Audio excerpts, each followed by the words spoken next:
علامہ اقبال رحمۃ اللہ تعالی علیہ نے فرمایا، آپ نے فرمایا کہ جب رب کائنات نے حضرت آدم علیہ السلام کو پیدا کرنے کے بعد حضرت آدم علیہ السلام کو سجدہ کرنے کا حکم دے دیا تھا، فرمایا کہ اسی دن سے دو طاقتیں سامنے آ گئی تھی، حق بھی کھل کے سامنے آ گیا تھا اور جو باطل تھا وہ بھی کھل کر کائنات والوں کے سامنے آ گیا تھا۔ اور علامہ نے کہا مومن از عشق و عشق از مومن است، عشق را ناممکن ما ممکن است، فرمایا کہ جہاں پر عشق ہوگا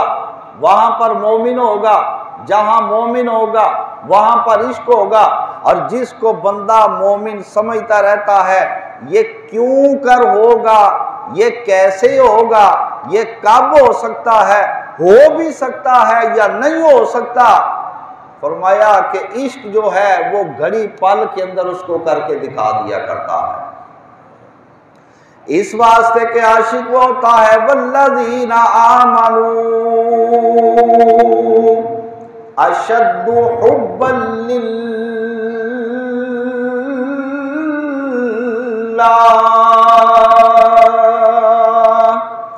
رب کائنات نے فرمایا ایمان والے سب سے زیادہ محبت اللہ رب العالمین کی ذات کے ساتھ کیا کرتے ہیں، شدید ترین محبت ایمان والوں کو رب کائنات کے ساتھ ہوا کرتی ہے۔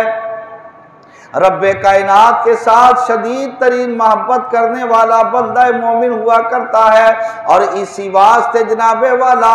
عقل سوچتی رہ جاتی ہے کہ کب ہوگا، کیسے ہوگا، کون کرے گا، ممکن بھی ہے یا کہ نہیں، اور اس کو کر کے دکھا دیا کرتا ہے۔ اور ابھی ادھر جناب والا سوچو بچار ہو رہا تھا ایسے ہوگا یا نہیں ہوگا، یزید کے مقابلے کے اندر کوئی آئے گا یا نہیں آئے گا، بادشاہ وقت ہے کس کے بازوں کے اندر اتنی طاقت ہے، کون ہے جو اتنی جرت کا مظاہرہ کرتے ہوئے اس کے آگے ڈٹ جائے اور اس کو یا تو تہہ تیگ کر دے اور اس کی اس قدر کثیر تعداد فوج کے ساتھ ٹکر دے کر یا تو اپنے آپ کو شہید کروا کے رکھ دے یا ان کا کلا کما کرنے کے اندر کامیاب ہو جائے، یہ کیسے ہو سکتا ہے، کون اس کو کرے گا؟ ابھی جناب والا ایک طرف سوچو بچار ہو رہا تھا، ادھر امام علی مقام رضی اللہ تعالیٰ عنہ آپ نے اتنا طویل سفر طے کرنے کے بعد اپنے خاندان کے افراد کو اس کے سامنے اس کی فوج سے ٹکرا جانے کے لیے میدان کے اندر بھی روانہ کر دیا۔ امام علی مقام نے خود بھی اپنی تلوار کو اٹھا کر ان کی فوج کے ساتھ ٹکر لے کر اور ان کے ساتھ مقابلے کے اندر آ کر میدان کارزار کے اندر اتر کر ان میں سے بہت سارے لوگوں کو جہنم پہنچا دیا، اور خود امام علی مقام عشق کے تابع رہ کر بلکہ عشق کے رستے کے اوپر چل کر امام علی مقام رضی اللہ تعالی عنہ سرکار نے وہ کام کر کے دکھا دیا کہ کائنات والے آج بھی حیرانگی کے ساتھ ذکر حسین کر کر کے حسین کے نام کو سلامیاں پیش کرتے رہ جاتے ہیں۔ اسی واسطے اقبال نے فرمایا قوت عشق سے ہر پست کو بالا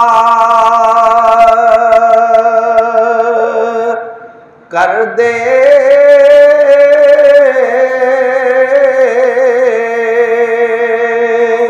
ارے قوت عشق سے ہر پست کو بالا کر دے،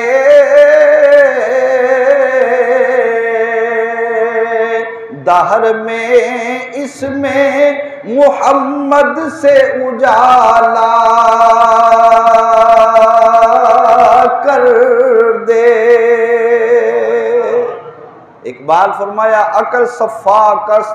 و او صفاک تر، پاک تر، چالاک تر، بے باک تر، فرمایا عقل اگر خون ریز ہے نا تو عشق اس سے زیادہ خون ریز ہے، عشق عقل سے کہیں زیادہ خون ریز ہے، اور عشق عقل سے کہیں زیادہ پاک بھی ہے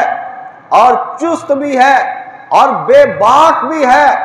یعنی عقل وہ فیصلہ نہیں کر سکتی،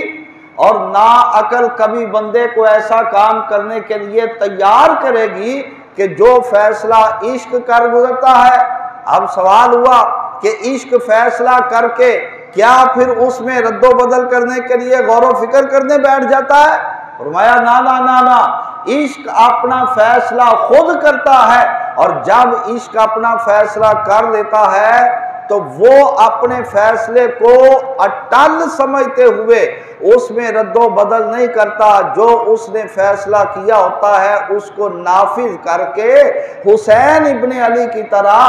بدبختوں سے ٹکرا کر، دشمنوں سے ٹکرا کر، اپنے سر کو کٹا کر، نیزے کی نوک کے اوپر چڑھا کر، اللہ کے قرآن کی تلاوت سنا کر کائنات والوں کو ورطۂ حیرت کے اندر ڈال دیا کرتا ہے۔ بے خطر کود پڑا آتش نمرود میں عشق، عقل ہے محو تماشائے لبے بام ابھی،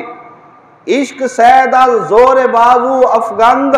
عقل مکار است و دام می زند۔ اور علامہ اقبال رحمت اللہ تعالی علیہ نے بے شمار مقامات پر امام علی مقام رضی اللہ تعالیٰ عنہ کا مقام و مرتبہ اپنے فارسی اشعار کی صورت میں کھل کر بیان کیا، اور ہر جگہ پر علامہ نے حضرت امام علی مقام رضی اللہ تعالیٰ عنہ کا ذکر پاک کہیں تو نام لے کر کیا اور کہیں لفظ عشق کے ساتھ کر دیا کہ یہ نہ سمجھنا کہ امام علی مقام عشق سے کوئی جدا ہو گئے تھے۔ فرمایا نا نا، جہاں عشق پایا گیا وہاں حسین پائے گئے، جہاں حسین پائے گئے وہاں عشق پایا گیا، اور اس عشق نے امام علی مقام کو آگے بڑھایا، اور امام علی مقام سرکار نے پھر وہ قربانی دے دی کہ جو قربانی نہ آج تک کوئی کر سکا، پھر امام علی مقام نے وہ قربانی دے کر، قربانی پیش کر کے اپنے آپ کو اس طرح دائمی اور ابدی زندگی کے حوالے کر دیا، رب کی بارگاہ سے دائمی اور ابدی زندگی کو حاصل کر لیا کہ رب کائنات نے قرآن مجید کے اندر اعلان کر دیا کہ میرے محبوب مصطفیٰ کے نواسے کو اور ان کے ساتھ شہادت کا جام پینے والے کو، یا کسی بھی جنگ کے اندر مسلمان ہوں، دین والے ہوں، ایمان والے ہوں، وہ اگر جام شہادت پی کر میری بارگاہ میں چلے آئے تو ان شہداء کو کوئی نہ مردہ زبان سے کہنے کی جرات کرے، نہ ان کو گمان کرنے کی جرات کرے، بلکہ فرمایا کہ وہ زندہ ہیں، ان کو اپنے رب کی بارگاہ میں باقاعدہ رزق بھی عطا کر دیا جاتا ہے۔